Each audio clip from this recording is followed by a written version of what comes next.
Canada, the U.S. and Mexico have signed off on an updated version of the new North American Free Trade Agreement. The timetable for the deal to become law is still unclear. Democrats in the U.S. House of Representatives have signaled their approval for the revised agreement. The leader of the Republican majority in the Senate, though, Mitch McConnell, says a vote will not take place in the upper chamber before the end of the year. And of course, the new pact also still requires ratification in Canada. For more, we are joined by Jerry Dias. He's the national president at Unifor, and he joins us from Ottawa. Jerry, thanks for joining us. What was your reaction to the announcement? Well, it's about time, and that's nobody's fault. It really was about taking your time to get the best deal possible. I listened to a lot of the politicians saying that the sky was falling to hurry up and sign the deal. That would have been a colossal mistake. I mean, ultimately, this NAFTA deal is a heck of a lot better than the one that was signed 25 years ago. Is it perfect? No, but it's certainly a step in the right direction. Why would you say that? Because the elephant in the room for the last 25 years were the low labor standards in Mexico. The original NAFTA, though it was argued that, Mexican workers would benefit, that just was not true at all.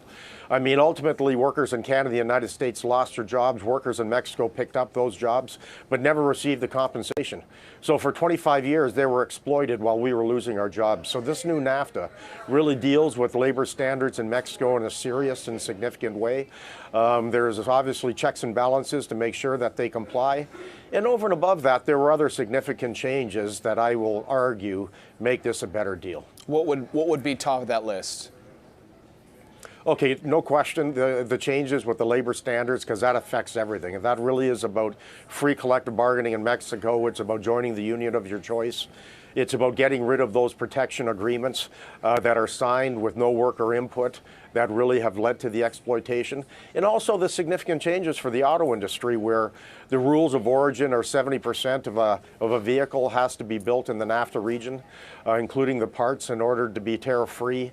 I'm looking at 70% of a cost of a vehicle has to be made with wages of at least $16 US an hour.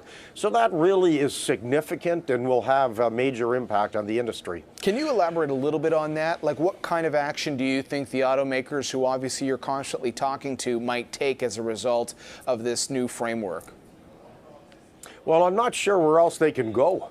The only advantage, I will argue, for the automakers with these changes, as the U.S. tariffs are incredibly low. And so they may just choose to pay the tariffs. If that's the case, then the United States is going to have to react. They're going to have to boost, clearly, the tariffs on imported vehicles that don't comply. But ultimately, they're not going to have any choice. I mean, they've been exploiting Mexican workers to the chagrin of Canada and U.S. for 25 years, and that has to stop, and I'm glad that it will over time. We did mention that there's still a little more to go before we get to the official finish line here, that getting things through not just in the United States, the House, but also through the Senate. There's obviously already been, from the Deputy Prime Minister, an urging to push through Parliament. Where do you stand? You're joining us in Ottawa today. Where do you stand on that? Would you like to see Canada just wait until they get things sorted out in the U.S. before things get pushed through Parliament? Well, I don't see any big rush here while the U.S. is still debating internally. This shouldn't be a race to the finish line for no particular reason. I would wait. Waiting bode well. The most recent discussions, we really fixed the problem with the 8 to 10 year extension on drug patents, going back to 8 years here in Canada.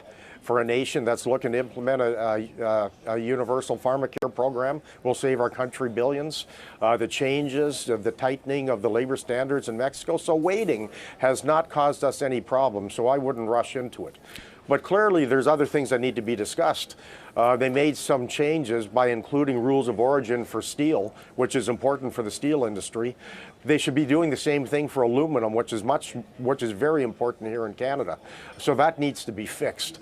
If I'm a dairy farmer, I'm not too thrilled, but that's not going to change, I would expect. But like I said, there's more discussions to be had, including finally the United States getting away from the softwood lumber tariffs that they're imposing on Canada. So a couple of the other issues that you've been watching as part of this, obviously one of the big trade wildcards for the last couple of years has been business investment. Do businesses feel confident about making new investment if there is trade uncertainty? In the case of Unifor, it's the largest union in this country in the private sector, represents about 315,000 workers. Have you had any conversations with businesses, with business leaders on whether or not they're going to feel more confident about making investments now that NAFTA is basically at the finish line? Well, if you talk to the aluminum sector, they were holding off until they saw what the end result was here. Same thing with the auto industry. This whole lack of certainty definitely negatively impacted investment decisions. Now the excuses shouldn't be there, and now we need to see what the long-term plans are, not just the short-term. And so just going back to sort of the timetable from here, do you think there's a possibility, because we were exploring this earlier, that maybe this bleeds a little bit into 2020, depending on how things play out in the Senate? And what could be a little bit complicating for this is if things continue on the impeachment process stateside, yeah, then the Senate could find itself in a position where it's almost handcuffed, fully focused on the impeachment proceedings. Do you think there's any risk for us here in Canada if we're sort of waiting to see how that all unfolds? Well, the bottom line is the U.S. has to sign on, so what Canada does is irrelevant. But clearly, I'm concerned, and here's why. Look, I've never been a staunch lover of NAFTA, especially the initial one. But the second one is much better on the auto industry, as I laid out earlier on. For me, I want the clock to start ticking, and here's why. In the auto industry, the new rules that have been negotiated, there's a 5-year compliance period. For most of the auto industry, 3 years as it relates to the $16 an hour. I want the clock ticking as soon as possible so that those provisions kicking in a meaningful way. So the longer it takes, the longer the compliance is going to take. So for us, for auto workers, for other workers who are depending, frankly, on this deal to be signed, sooner is better than later. And just a final question, Jerry, looking into the new year, we heard earlier this morning from the finance minister, he was asked a couple of questions about this trade deal and the security it brings for the trading relationship with the U.S. But as you know, we're awaiting a fiscal update from the finance minister because some people are concerned about where the Canadian economy is headed in the new year. We just had a pretty disappointing jobs report. How are you feeling, especially with the workers you represent heading into the new year, given some of the uncertainty for the Canadian economy? Well, there's no question. There's a lot of uncertainty out there. I'm really concerned about our members in the forestry sector because the U.S. tariffs are really starting to hit home. I'm concerned about our members in the aluminum sector, what the lack of change in the new NAFTA is going to mean for them. And I'm really concerned about our members in the auto industry because, of course, the Oshawa plant will cease production of vehicles in another week and a half. We still have the layoff of the third shift, which is 1,500 jobs in the Windsor assembly plant hanging over our heads. Ford has announced the layoffs of about 600 people in Oakville. So we are concerned about the auto industry, what the lack of investment in recent years have meant, and how that's going to play out in 2020. Okay, so is there reason to be concerned? Yes. Jerry, thanks for the perspective. As always, appreciate it. Jerry Dye is National President at Unifor, joining us from Ottawa.